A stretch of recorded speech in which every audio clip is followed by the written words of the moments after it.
Alright, it's another awesome training morning with Gus. He slept good in his reflection space. He went outside and played with Bubbles and Guppy and got his morning wiggles out during pre-play. That's step number 2. Now we're on to the training walk. Before we even make it outside to actually go on the walk, come on Gus.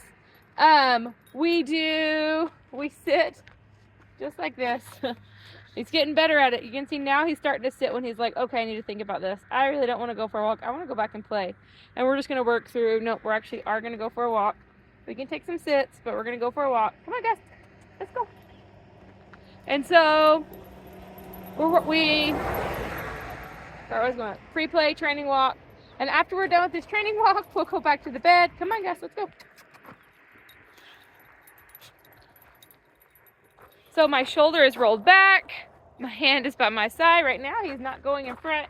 He's really just not wanting to go for the walk. And that's okay, but we're gonna go for a walk. I think he's getting more exercise than he's used to. Come on, guys. There we go.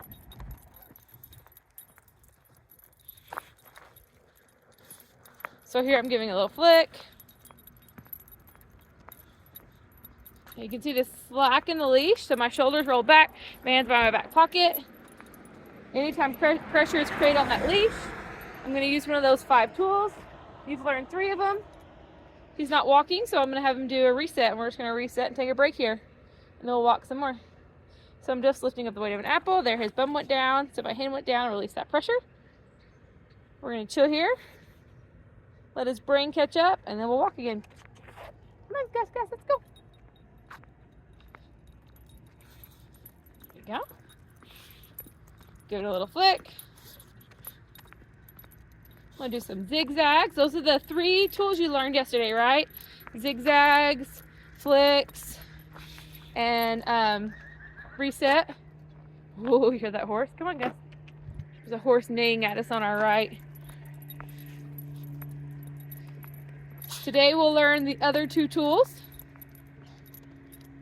One tool I don't think Gus will need. He's not an avid puller, but maybe he'll surprise me. We will need it. So I'm going to go ahead and teach it to you. Just flicking. One thing we have, come on guys, you're being extra stubborn this morning, huh? Is a complete turnaround. So a direction change. This one is great for, let's say, there's a dog in front of us and Gus really wants to go play with it. There's some dogs right over there actually. There's something ahead he's really wanting to go play with. I will use a direction change, which is just where I do a complete 180, turn around, walk the other direction.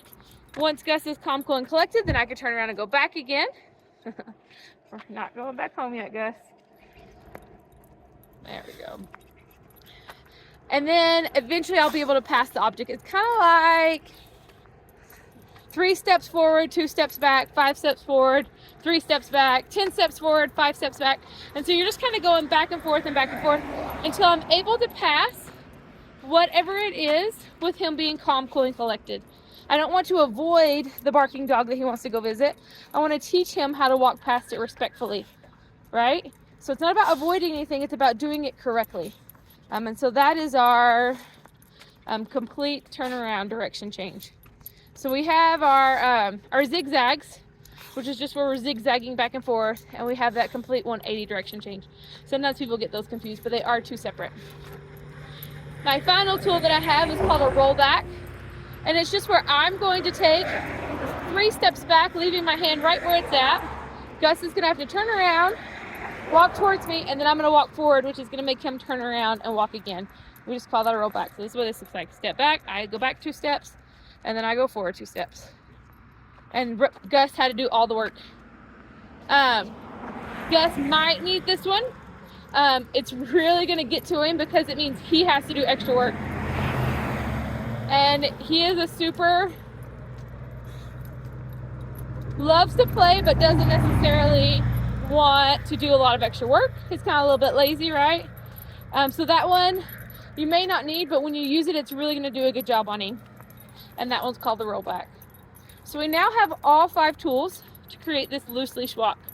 Another roll back, step back, now step forward, we go right back to it, add in a flick, So now we're just going to practice those 5 tools. Anytime pressure is created, I'm going to utilize one of those tools.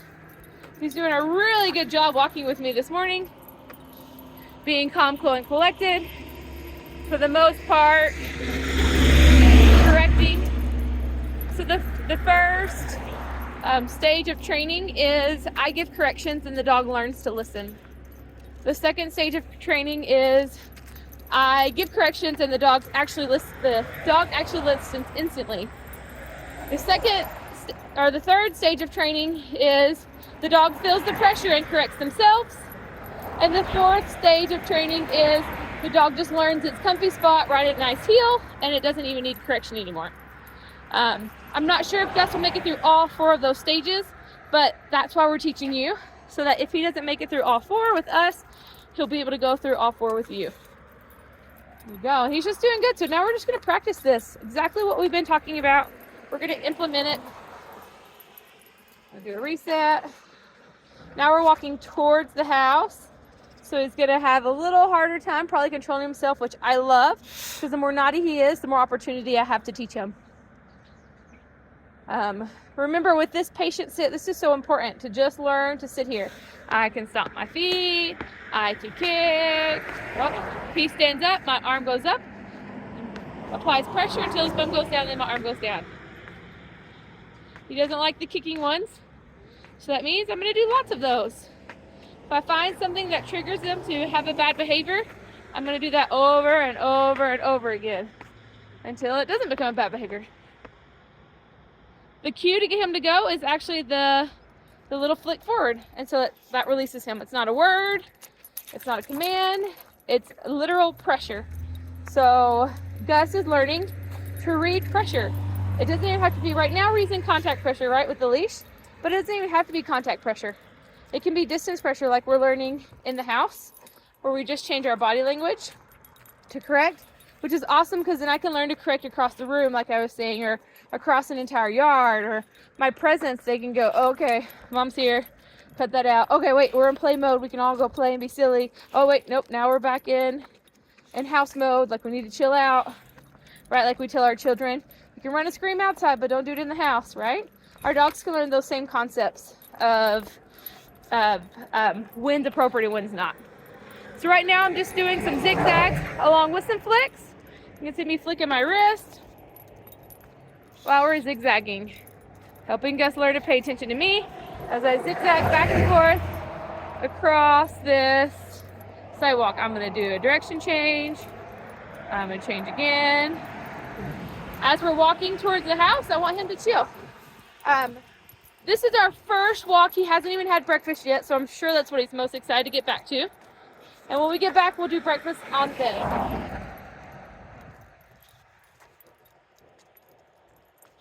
You just see me giving those flicks. Ooh, that's beautiful. Look at that. Woo! So proud. Oh, a little pressure there. We'll roll back and roll forward.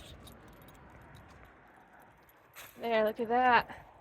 Nice companion walk. Nice loose leash. Oh, too loose. He got a little carried away. Give him some flicks. Gonna do a direction change. Gonna do another direction change back the way we want to go. So I'm wanting to get back to the house, right? So I can practice the bed. I need to get all the kids ready for school and fed. And he's gonna practice being on his bed while we make breakfast and the kids get ready and get their chores done. My direction changes when I walk the opposite direction. I don't have to walk really far. I just have to walk far enough for Gus to chill, right? I'm gonna do some zigzags again. So you can see how I can utilize any of my tools at any moment, but some work a little better than others at certain times. But it's important not to get stuck on one tool. People really love the flick. And so if you're just flicking all the time, the dog learns to ignore you. So that's why we have all 5 tools for us to utilize, so we can have this great companionship of walking together. Do another reset. Ooh, remember how slow he was yesterday, taking like 15 minutes per sit? Isn't that beautiful? Huh. He may be stubborn, but he is very smart, which is why this training is so awesome, because it's a behavioral training. So as long as I'm patient and I wait through it with him, he actually thinks that this is his idea, right? Because I'm not forcing him to do anything. I'm not telling him he has to do anything. I'm helping him and waiting for him for it to be his idea. So even my most stubborn dogs eventually come around because they're like, oh, I want that. That's what I want to do. And so then it's not me forcing them or commanding them. It's them choosing to act that way. So you can see I'm just still walking like a drunk sailor, back and forth, giving some flicks, coupled that with my reset.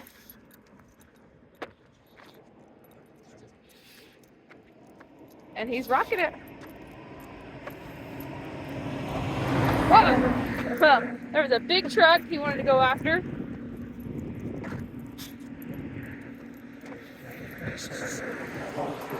I'm having him put his bum down. I can see now he's starting to get excited and more comfortable, which is great because that's what he's gonna instantly be comfortable at home, right? Push boundaries. We kind of have to work up to that here, which gives us the opportunity to put that ground training in before he starts to push.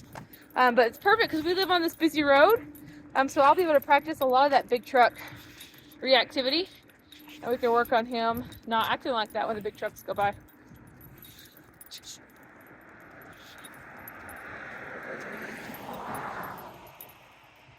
Ooh, he's doing awesome right now. Nice loose leash. Right at my side. You can barely see his head. My shoulders arched back, so my hands about my back pocket.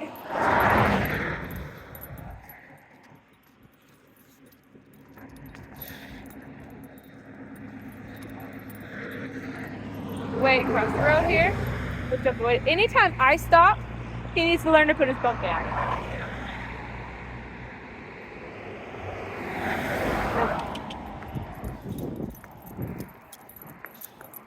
There we go. So there we did a little jog. He did awesome. He kept up pace. So before we go, we talked about this yesterday, but I'm going to video it. When I go in any door, we sit before we go in, and we sit once we go in. And I want him to learn to chill beside me. There's another stick out there. Do you want a different stick? I already have one. Do you like that one? There, his thumbs down. I'm just going to drop that leash so that it's long so I can reach up and grab the door. And he needs to stay with his bum down. There, he got up. My stairs do make it a little bit tricky, but that's okay. There you go. Lift up. I'm going to open the door. There, he stood up, so I'm going to make him go back down to the ground, put his bum down. I can go up the stairs. He doesn't get to move until oh, no. So I'm going to go back down the stairs, pull him down again, lift up the weight of an apple. I'm going to go back up the stairs, and he doesn't get to go in, even though I'm up at the top, until I give that little tug. Now he comes up. Once he's in, I'm going to lift up the weight of an apple, have him put his bum down. His bum's down, then we'll go over to the bed. Good. Come on, Gus, good.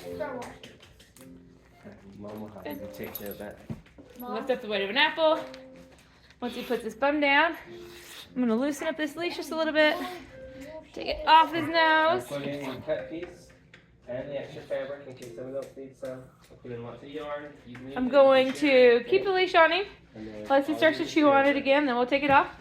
His bum came up. Oh, there we go. Here you go, Scott. Will you hold this for me? Scott? What? Oh, yeah. Alright, so now I'm just working C shapes around him. Back and forth. Back and forth. Once he looks quite not so tense, once I think that he can handle it, I'm going to kind of just step away and see how he does.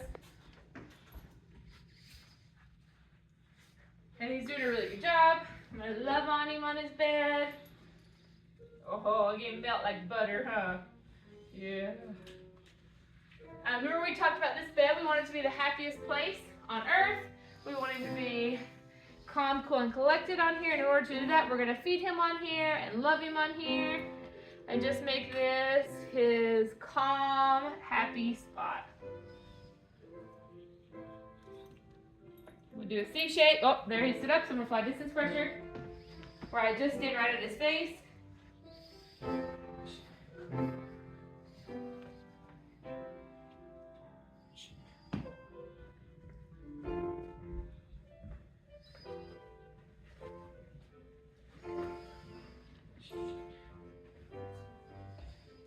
soon as he sits, I release that pressure, and then I can go about my business. I'm gonna go into the kitchen and make some breakfast. I'm gonna get everybody ready for school, clean up the school project that was happening, and all while doing that, I'm gonna keep an eye on him and watch him.